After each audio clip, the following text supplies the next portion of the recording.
connect. There we go. We are now officially connected to YouTube. There is a God. Love is in the air, ladies and gentlemen.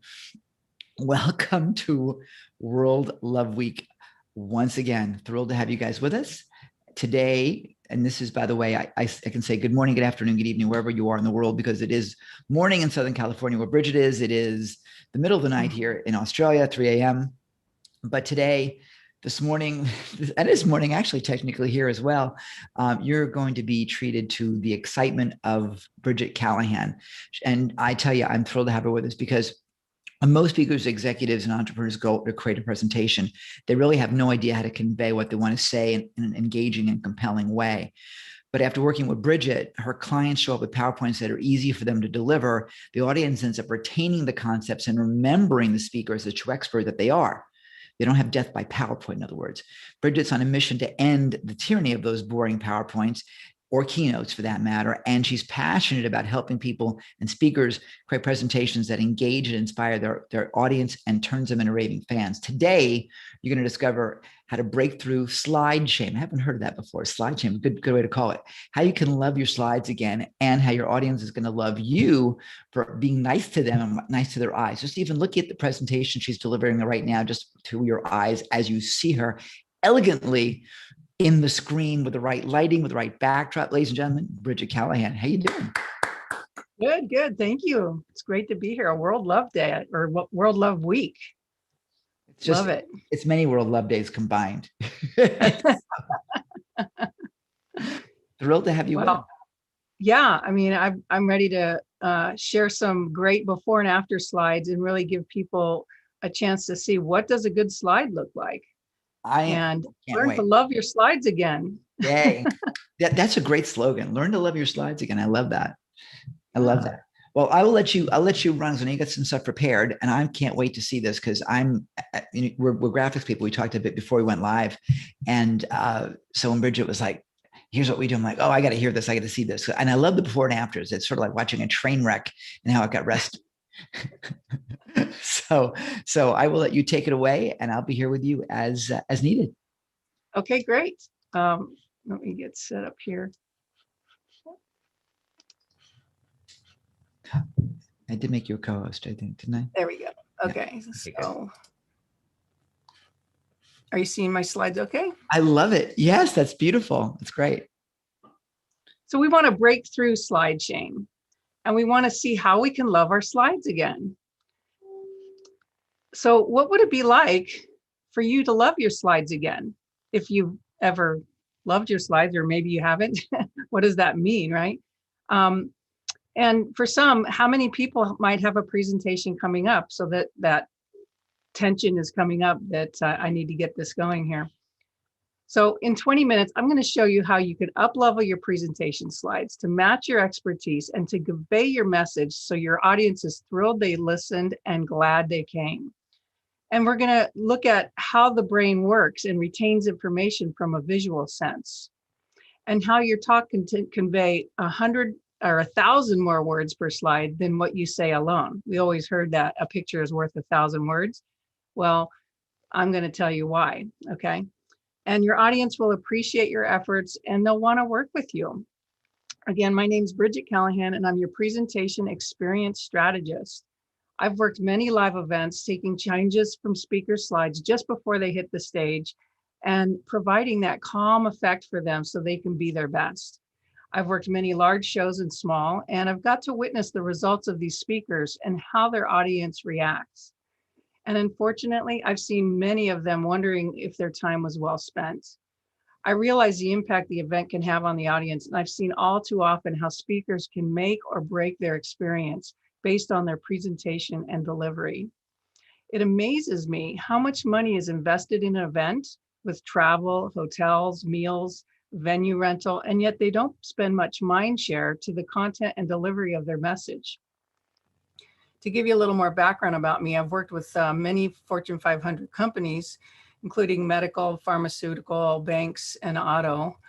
And I've had many stories of working backstage and witnessing performances that were both good and maybe not so good. And I know how important it is for the audience to have a great experience. I'm actually here today as an advocate for your audience.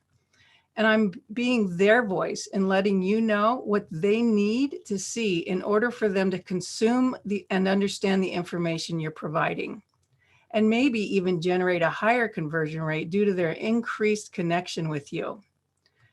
I'm all about, committed to abolishing the boring slide and create a win-win experience for you and your audience. In this short talk, I promise I'm going to convey to you how to keep it simple, how to avoid those pesky bullets, and how to tell a story. So let's get started. We want to keep it simple. And what I mean by that, like the underlying thing, is no white backgrounds. And I say that because our eyes, when we're looking at projected light, which is light coming from a monitor or a projector, it has us want to look at the light, right? So think of yourself in a movie theater and you've got your popcorn, you've seen all the trailers, the movie's about to start, and then the movie starts playing, the music wells up, and it's like, oh, exciting, the movie's starting, but they didn't turn the lights down. And you're like, hey, turn the lights down, the movie started. It's like that. Putting a slide on a white background is like you're shining a flashlight in their light, in their eyes. And so give you an example. Look at this slide and notice how it's kind of jarring. And then when you try to read the text, our brain is actually looking at, we're trying to conjugate the dark on the light. And when I show some future slides, you're going to see, like if I go back to this slide, notice how our eyes go to the light, the letters, it's easier to read. So when you look at this, we have to conjugate each shape and then each letter and then each word and then put them together.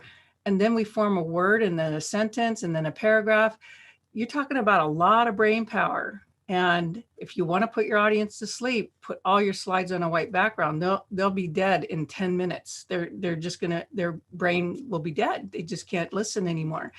And so in the industry, we have a name for this. We call this the eye chart, when they put so much text on a slide and you can't even see it. Like the back of the room, it's just a bunch of little pixels. So why do we do that? So I'm going to show you some before and after slides. This first slide is the actual slide I found. They grabbed a graphic from probably the website or some browser, and they slapped it on a white background. And it's like, it doesn't really even make sense what they're doing. So I said, what would it look like if I redesigned this? So I like the graphic. I think it's nice and colorful and simple and clean. It's like, make that graphic big and fill the screen. And then I took the left side, fill it with a dark background, and then light text that matches the color of the background of the graphic. And it's a nice cohesive graphic. Notice how simple this is.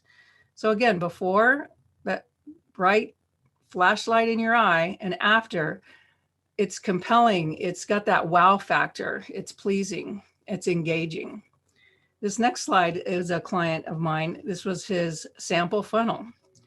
And I'm like, that's not a sample funnel. Let me show you a sample funnel. It's got a graphic interpretation of what a funnel is, and it points to the words. It's easy to read the words. They're big enough that you can read it. It's just more fun. Okay. And then this was another slide of his. He called it his hot seat. And I'm looking at it, I'm going, that's not a hot seat. This is a hot seat. And when I showed this to him, he just loved it. And to me, I look at that and that looks like a really comfy chair. I could sit in that and be cool. But then you're surrounded in this desolate background and the clouds look like it's going to rain. It's a little scary, but that's what a hot seat is. It's comfortable, but it's a little bit unnerving. So this worked really well for him. And, I say avoid bullets. And why do I want to avoid bullets? Because you want just some clean text. You don't want to have to keep listing things. We get bored of the listing things. So I'm going to show you how to avoid those bullets. And I say under no circumstances, don't use bullets, because we know bullets kill. We've heard death by PowerPoint. How can we avoid those pesky bullets? So here's an example of a slide I got from a client. And she listed her title and then her bullets. And to me, it's just slapped together. It's not laid out well, but I like the picture and what she's talking about, how the body ages and stuff, and how things can increase age quickly, and how you can take care of yourself. It's like, wow, I just want that picture full frame. So I said, make it full frame. You could tell them your bullets. You don't have to list them. And, you can have your title in the footer area. Here's another slide that was used to be a bulleted slide. It's basically just a nice graphic that conveys what you're going to learn today. And then here's a cool bullet. This is taking Post-it notes and turning them into bullets, or they were bullets, turning them into Post-it notes. That's and what I very loved cool. about That's so cool. I've got to jump in. That is so cool. I like that a lot. it's different, isn't it? Yeah. I actually did this for a guy who was a former executive of Microsoft. And it was hard for him because he was looking for the bullets. Yeah. That's stunning. But, that is so stunning. Yeah. And what's cool about this is you're going to be talking in detail about those bullets later in the slides. And again, we're going to show a nice picture that's really speaks 1,000 words.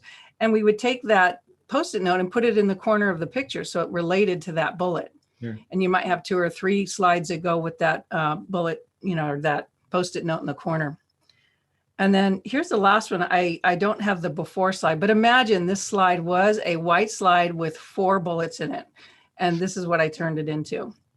And she was talking about, how do you stay in faith? You can't be halfway. And this was an animation actually created in PowerPoint. It does it in PowerPoint, but I found that sometimes PowerPoint hiccups up, does a hiccup with the animation. So I actually created a video. So there's a video embedded into PowerPoint. Okay, so number 3 is we want to tell a story. And we heard all these things about when you're talking nowadays, you want to tell a story. And we like storytelling. And how do you tell stories about boring statistics? Well, if you watch the news nowadays, they create all kinds of story around COVID and hospitalizations and the different strains of virus. The stories are getting strung all the time. And when you listen to that, you might look back at what you're talking about and how can you create a story about it. So I love working with people. If they don't quite have a story, we can work together and formulate that story so it's more engaging, more compelling. And then we mirror it with pictures. So here is a slide I designed for a client. This was their title slide. So it invited them in. This was their walk-in slide if it was a live event, so they know what they're coming into. And you can see the pictures in the background. It's a combination of a couple of pictures, but it really talks about living well in the wireless world and how to beat that invisible stress with ease. They're talking about all those, invisible things that are like G5. I can't explain exactly what she was talking about, but anyway. Then here's another one. So she speaks to parents about problem children and how do you deal with that? And she just had text on the slide. Imagine just text on a slide. And then we threw this picture in there, made it a duotone, but look how it just has such more expression. And then this is one of her detail slides. Like you look at that picture and you could tell the stress she's in, and the child is just not phased at all. She's going to continue talking. I love it. And then here's another slide. Again, a picture is worth 1,000 words, the missing link. You can talk to this and tell a great story. And while they're looking at the picture, they're remembering what you're saying. So that picture embeds in our brain and it mirrors with the story that you're telling, and they're going to remember it years later. So here's an example of a client that I work with. He used to be a former marketing executive for Wendy's, and he worked when they coined the phrase, "Where's the beef?" So some of us older folks, we know that commercial. Never heard of it. Now speaks. Never heard of it. Before Really? my time. It's before my time. Oh, okay. Well, look it up. I think there's one video of it. I'll call Clara Peller. I was devastated when she died. Yeah, when he interviewed her, he says that she's the one. She's definitely the one. Yeah. Very, very much a character. But this slide, when I look at slide sorter view and I look at the slides, I see, wow, this is interesting. This is engaging. Not quite sure what they're talking about, but I want to listen. And that makes a great slide deck. If I know exactly what you're talking about when I look at slide sorter view, it's too much. You want to have slides that need you to speak to it. I tell speakers, if you want to put everything on the slide, then start your slides and walk off stage because they don't need you. They can just sit there and read through them. And they're like, what? So you want to give them something to look at, but you also want to speak to it. So this next image, we're talking about know your customer. This is all about marketing, and it's important to know your customer, what your demographic, psychographic, that kind of thing. And as he's talking about it, look how bright this image is. When we look at a photo, we look at a face. Is there a face? Okay. Are there eyes? Are they looking at us? If they're not looking at us, where are they looking at? So we look for eyes. Are they looking at us? If they're not looking at us, what are they looking at? So we look at eyes, then we look at what they're looking at. She's looking at his hands. And then after the eyes, we look at hands. What are the hands doing? Because we can formulate so much what's going on in that microsecond of looking at those 3 points. And aside from that, look at the store. Look how neat it is. Look at all the products. Everything's well laid out. It's just, you can swim in this picture, is what I say. And then this next one, offer your customers something they value. This tells exactly what it is. You can tell this lady values shopping, and she's got a great face. Her lipstick matches some of the packaging. It's just a great photo. And this is a found photo. These photos are found. They're out there in image banks that are low cost, and there's several image banks that are no cost. So it's just go out there and find some photos that speak to the stories that you're telling. This next one, effective communication is what is remembered and acted upon. This is a bulleted slide. That's the title I just showed you. So I'm going to click through the bullets. So you must entertain, you must engage, you must inform, and you must have a call to action. Now that doesn't look like a bulleted slide. It's fun. Again, where do our eyes go when we first look at this? It goes to the boy on the left because he's looking at us, right? And then we go to the right, we look at this other boy and he's looking back at the left, and then we see their hands and what they're doing and their expressions. There's just so much going on. And it just makes me smile when I see this photo. And then this last one I have, speak the language of the customer. Now this is a white background, and I'm okay with some white backgrounds. It kind of wakes you up and whatever. You just don't want to overburden them with too much white, okay? But look at her eyes, the bright brown eyes, her hair. We took the text and matched the color of her hair, and her teeth. She's got perfect teeth. I love this picture. So that gives you a sense of some of the things that you can do with slides. Very simply, these are very simple slides. Yeah, and yes, I'm a graphic designer. I've been doing this forever, and it's easy for me to do it. But I'm trying to teach people that you can do it too and have fun with it. Or you can hire someone like me to do it for you. So I'm going to recap. So first we talked about keeping it simple. Really, it's just keep it simple. Find a nice image, put a little text on there if you need it, and tell a story to it. And then number 2, as we said, avoid the bullets. How can we avoid those bullets? Get creative. 1 bullet per slide, maybe. There's nothing wrong with that. Okay. I know everyone says, well, I want to list everything out there. And it's like, okay, but then don't sit on it for 5 minutes, go through in detail and talk about them. And then the last one is tell a story. A picture's worth 1,000 words. If you find a picture and you're telling a story to it, or you have several pictures, like I'm clicking through these slides, I'm speaking for 20 minutes and I've already gone through 50 slides. So it's practice and timing and that kind of thing. But that's the strategy of really connecting the images. I call it, we're creating the wow factor, but I call it the Hollywood effect, because when we look at slides, when someone pulls out the projector and puts up slides, we're thinking, oh, movies, like Hollywood. And then we see the slides and we get all disappointed and glum. I was like, how can we make this better? So that's my 3 quick tips to show you how that works. So what would it be like to have that kind of transformation for your next talk? Think about it.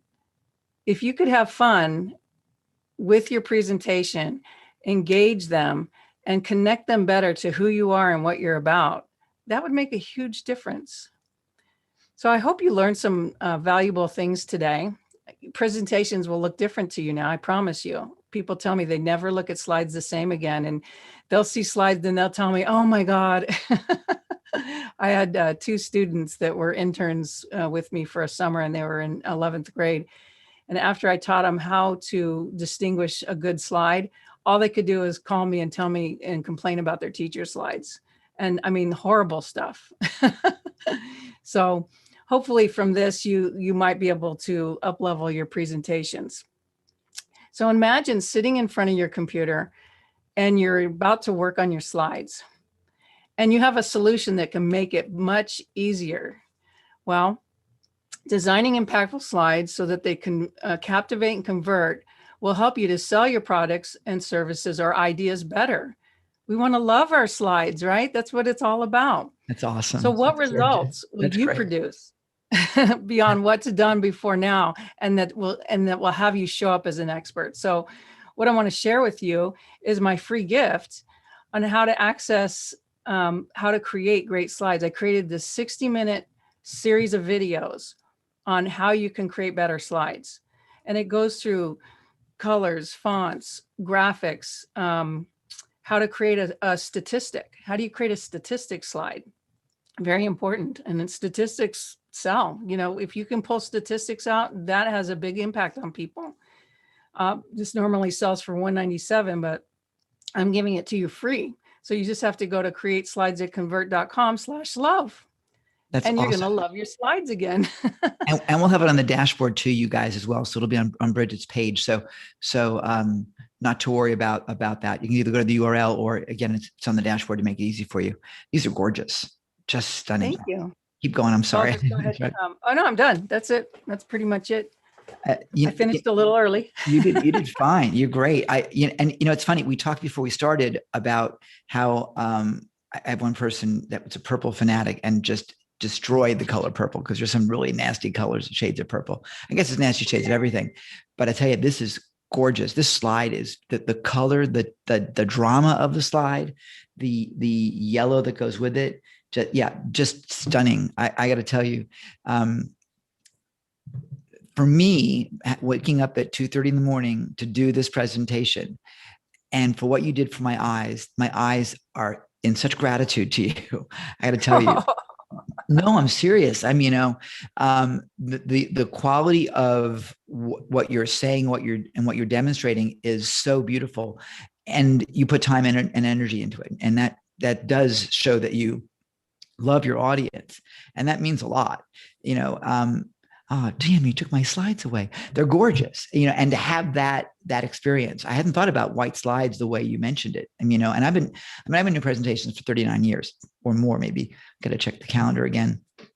Things change every year, damn it. But, and I've been a big offender in the past. I mean, a real big offender in the past.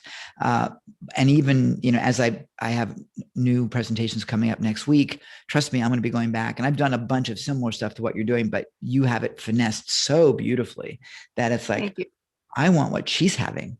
I've never seen the bullets done graphically the way you have it. That those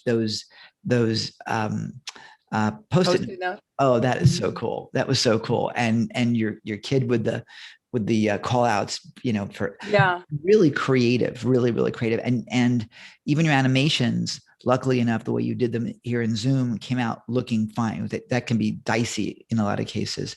You want to keep it tasteful and simple.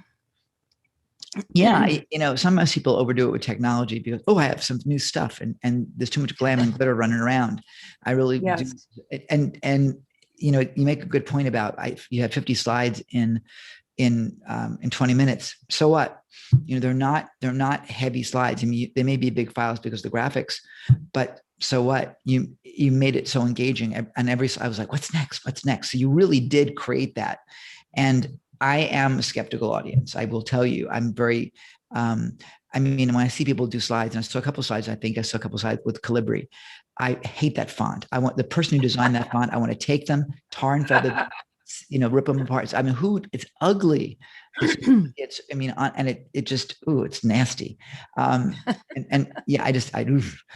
God's sakes, please give me like, it's Calibri, by the way, is the default font that Microsoft puts in Word and PowerPoint and so on. And it just misses everything. It's just nothing to that. And if you like it, I'm sorry. And then you look at Apple, and their default font is Helvetica Neue, which just has a little of extra pizzazz than the regular Helvetica, which is a fantastic font. That's McDonald's font. So seeing those distinctions, if someone puts Calibri, immediately I don't like them. I mean, I'm judgmental. It's like, no, they've given me something that is nasty. They haven't customized it. They've gone with the default, and it just has nothing. Yeah. And what you did, with some of the different fonts and the way you married them together is really classy. So, yeah, I'm raving. I'm just like, she's great. I love her. She's awesome. So I will say number one, I mean, I know I have the link because you gave it to us because we're producing this, but I wrote it down. Literally, I wrote it down like right here because I'm going to that link. So you guys, I recommend that you, if you haven't done it, either go to the dashboard or creative slides that convert. I love that.com/love, Love. love. And I'm going to go through that. About that. What's cool about that is you're going to get into my membership site, and it's going to be a paid site soon. But everyone who gets in now, it's free. You have access. And what you have access to is this free training. Plus, you have access to my once a month look over my shoulder as I fix your slides office hour. Oh, I love that. I tell you, I love that stuff. It's like you know, when you're driving down the road and someone's in an accident, you're like, right? Yes. That's all they show up as looky-loos. No one brings slides. No one has questions. They just want to look. Yeah. It's like, it's like when I watch the news of the United States, it's like, I'm so glad I don't live there anymore. It's like, oh, you guys are really messed up. It's like it's watching the train wreck. Sorry, Americans, but I am one of you, and I'm anyway. It'll get better at some point. It'll get better. But yeah, when I see that, Entrepreneur Magazine used to have a guy that did, Jerry somebody or other, that used to do ad fix ups, the before and after, and it was great to see the before, and a great way to learn, by the way, a really great way to learn. So if you can get into those events that Bridget is doing, I would recommend it, because that's really where you learn, because you're in the actual real life strategy rather than just watching something in a book past tense type of scenario. I love the experience. Well, with the live office hours, we get to interact and people can ask questions. And I had one person go, it's too late for you to help me with your slides, but I'm speaking tomorrow, so I'm working on my slides now. How do I do this? And I showed her how to do it. And she sent me the greatest testimonial the next morning and $50 in Venmo. I love it. She says, my slides look so much better after 5:59 p.m. yesterday. Thank you so much. Yeah. Doesn't that make you feel good? When you can have that definite impact on somebody. That's so cool. Well, I've seen so many audiences take out, you go to these big events, sales meetings, they spend lots of money on it, and they spend a lot of money on the banners outside and the badges and all that stuff, but they don't put any mind share to the slides, the content on the slides. And it blows my mind, because what is our mind share on most of the day? Yeah. It's on those slides. And so I'm very passionate about, abolishing the boring slide, creating this win-win situation with the audience and the speaker. And, whether I do your slides for you or whether I teach you how to do them yourself, it doesn't matter. We're abolishing this boring slide and creating a new experience of how presentations can be conveyed. You've done great. And we got to land the plane in about 15 seconds here. So I know, and I'm really enjoying this, and I'd love watching. My eyes are grateful to you. So ladies and gentlemen, Bridget Callahan, check her out. Go ahead, grab her free gift. I got to tell you, massive value there. I'm going to grab it, and I've seen a lot of stuff. So I'm telling you, you got my attention, and that means a whole lot. Bridget, thanks so much for being with us today. I can't wait to do more with you and learn more about what you're doing and see more. And you may have just gotten yourself a client today from me as well. Oh boy. So, all right. Thank you, Ken. Thanks so much. I appreciate you very much. And I'm just going to dance till we get to the exact 30 seconds of the hour. And we're almost there right now. And then our next speaker is coming right up, who I know you will love. So ladies and gentlemen, the incredible